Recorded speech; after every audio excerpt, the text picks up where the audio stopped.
Shalom. First and foremost, I'm going to give all praises, glory, and honor to Yahweh, by Hashem, Yahweh Shai, by Hashem, Wakah Kodash. I want to give double honors to the elder apostles of Great Millstone who rule well, and salutations and much love to the rest of you sincere Akim pushing the word in truth and sincerity. This is the cleric Izar coming at you with another lesson. I am continuing in my lot to bring you my ongoing series from excerpts of Hollywood, This Factory of Perverseness, another observation of predictive programming and how art imitates life and vice versa. Just a reminder, the purpose of my videos is to show correlations. A correlation is an observation of a mutual relationship or connection between two or more things. I use movie scenes to extract or extrapolate a narrative. I'm not glorifying the Hollywood culture or life. I do have a wide knowledge of films, whether they be foreign or domestic, and I just use snippets as an example to bring out similarities and those correlations. I call this lesson, Why Hide If You Have Pride, Part 3. Now, the image I have on display is a movie I watched during my youth.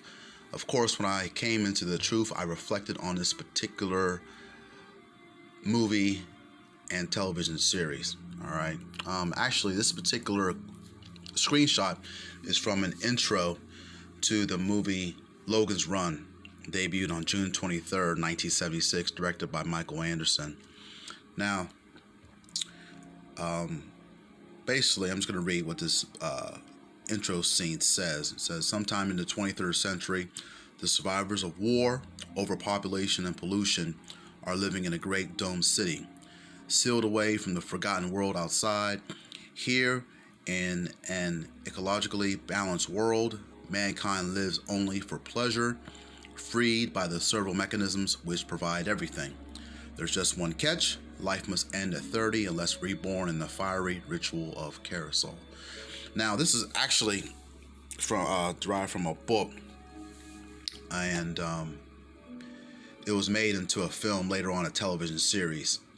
And I still am reading the book currently.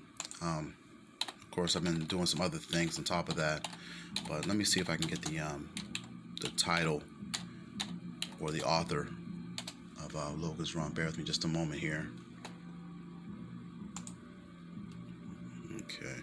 Yeah, it's a science fiction novel by American writers William F. Nolan and George Clayton Johnson. It's originally published in 1967. Okay. But I'm just concentrating merely on the intro. It takes place in the year City 2274, or in the year 2274. They just call it the year of the city.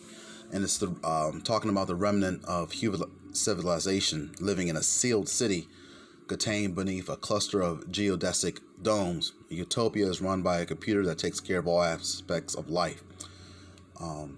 So these two heroes embark on a trek through post-apocalyptic United States in order to find sanctuary.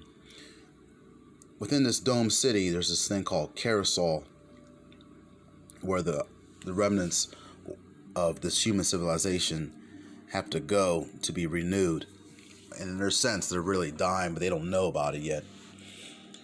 But these two heroes stumble upon it, and they ended up leaving the domed city and going through this trek through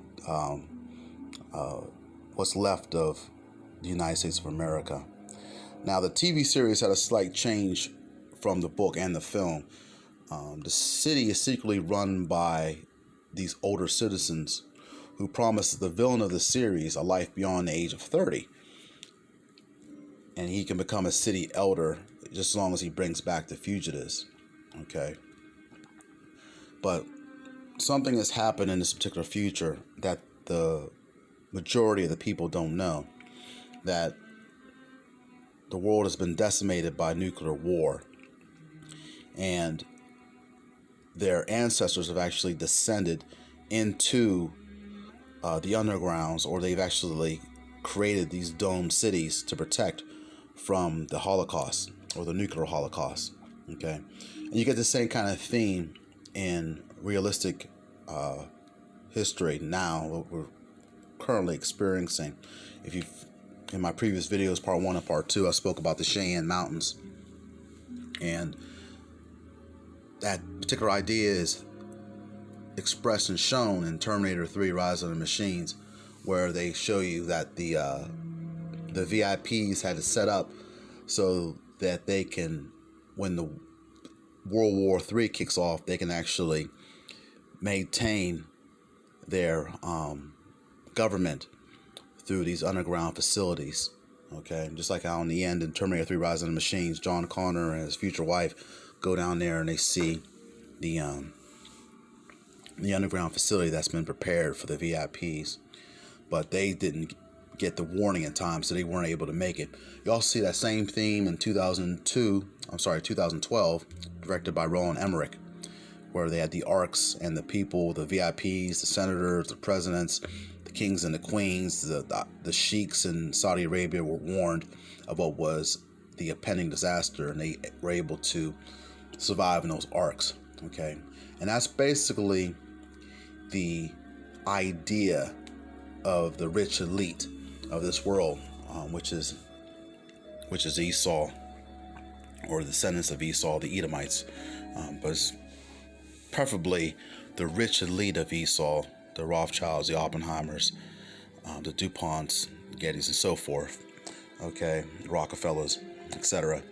And that's what the Book of Psalms talks about when it talks about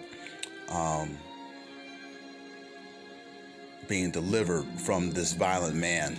All right, because they're basically getting ready to kick off this World War III, but that's not only going to happen until most likely the MOTB is established, the mark of the beast, okay, which is the microchip, the RFID microchip. Let's get Psalms 140, starting at the first verse, talking about being delivered from this particular evil man. Verse 1, and it reads, "Deliver me, O Yahweh, from the evil man. Preserve me from the violent man, which imagine mischiefs in their heart. Continually are they gathered together for war." Okay, you hear that? So that's their whole plan. All right, they've already pre-planned this World War III. They already are made aware of these nukes that they've created, that the Most High actually instructed them to create, and he's about to kill off a whole lot of people. And as you can see, even in this monologue in the intro, it talks about the survivors of war. Okay, and it just shows you how Hollywood has an idea of what the end game is. All right, because Esau is basically this murderer, and he's also a thief. That's why he's called the devil. All right, that's why he is the devil. All right, because he's trying to kill off you Israelites so that he can keep his kingdom perpetually and continually.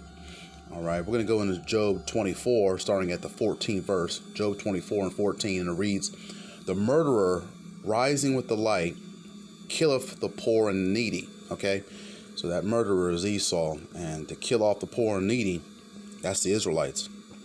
Reading on, "And in the night is as a thief." Okay, so he has a plan, starting off with this famine that's going to be happening shortly. He has a plan according to Jacob's trouble.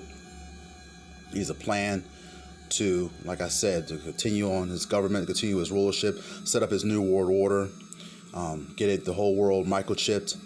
All right, and basically his ultimate goal is to destroy the elect, which are the joint heirs of Yahweh Shai, the one we inwardly call Jesus Christ, who's going to come and set up the new kingdom on earth, or heaven on earth. Okay, and Yahweh Shai even warned about this as well. We talked about, when you read John 10 verse 10, it reads, "The thief cometh not but for to steal and to kill and to destroy. I am come that they might have life, and that they might have it more abundantly." Okay, and that's what we're wanting. We're wanting this new heaven and new earth, and to be totally refreshed, and we want it to live righteously, and ultimately to have that rulership over the heathen. Okay, but their ultimate goal for these elites, and they've been made aware of it from the beginning, about the Yahweh Shai returning, and so they have a plan to hide themselves. All right, let's get Revelation 6, starting at the 15th verse. Revelation 6 and 15 reads, "And the kings of the earth, and the great men, and the rich men, and the chief captains, and the mighty men, and every bondman, and every free man hid themselves in the dens and in the rocks of the mountains." Now, you see that? Like I was talking about the Cheyenne Mountains and some of these underground facilities, some of these underground bases are in the deep ocean and so forth, and even in the space stations. Verse 16, "And said to the mountains and rocks, Fall on us, and hide us from the face of him that sitteth on the throne, and from the wrath of the Lamb." Okay? And that's talking about Yahweh Bashem Yahushai. Okay. The Most High and His Son, Yahushai, the one we're able to call Jesus Christ. Okay. Even Isaiah chapter 2 talks about this as well. Starting at verse 10, Isaiah 2 and 10. "Enter into the rock and hide thee in the dust for the fear of Yahweh Bashem Yahushai, and for the glory of His majesty. The lofty looks of man shall be humbled, and the haughtiness of men shall be bowed down, and the Lord alone shall be exalted in that day. For the day of the Lord of hosts shall be upon every one that is proud and lofty, and upon every one that is lifted up, and he shall be brought low." And so that's where we're at right now. This devil is very proud right now of his plans that he's already accomplished, and his future plan of setting up this new world order. Okay. Skipping down to the verse 19 of Isaiah chapter 2, and it reads, "And they shall go into the holes of the rocks, and into the caves of the earth, for the fear of the Lord, and for the glory of His majesty, when He ariseth to shake terribly the earth." All right.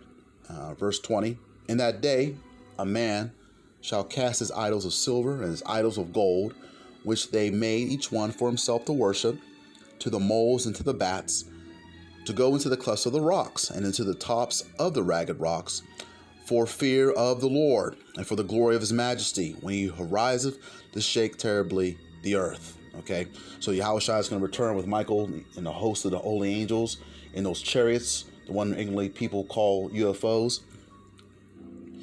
All right, and at the same time, the missiles are going to be raining down on Babylon the Great, aka America. And like I said, with these VIPs, the elite, the bankers and so forth, and the rich of this earth, the current rulers of the earth. When you read Job 9:24, the earth is given to the hand of the wicked. All right, these wicked bankers and so forth, they're going to try and hide from Yahushua, but they're going to be brought out and they're going to go directly into slavery. They're going to serve their 1,000 years of slavery. After the 1,000 years are up, they're going to be destroyed off the face of the earth. Okay, I'm going to end it on this, talking about that pride. Once again, Jeremiah 49 verse 16 reads, "Thy terribleness hath deceived thee, and the pride of thine heart, O thou that dwellest in the clefts of the rock, that holdest the height of the hill, thou shouldest make thy nest as high as the eagle, I will bring thee down from thence, saith the Lord." Okay, so just ending it, this video with that. That's why I'm calling this "Why Hide If You Have Pride." Just like a fugitive hiding from justice, you know when you're caught red-handed. And that's what's going to happen to this devil real soon, when he's already being exposed now, but he knows that he only has so many moves that he can make on this particular chessboard. And the Most High, Yahweh, is the ultimate chess player. And He's the one that set up the board. He's the one that set up the rules. He's the one who set up the pieces. And He's ultimately also the one who dictates who makes what particular move. All right. He's the ultimate movie director and producer. Okay. And it's all dictated in the scriptures about what's about to take place, and what's about to happen, and what's going to happen in the future. Okay, well, I just wanted to share that. Lord willing, this lesson was edifying. I want to give all praises to Yahweh by Hashem Yahushai, who gives me the strength and the spirit to continue to strive and endure in these last days. Shalom to the hopeful elect, and on to the next video.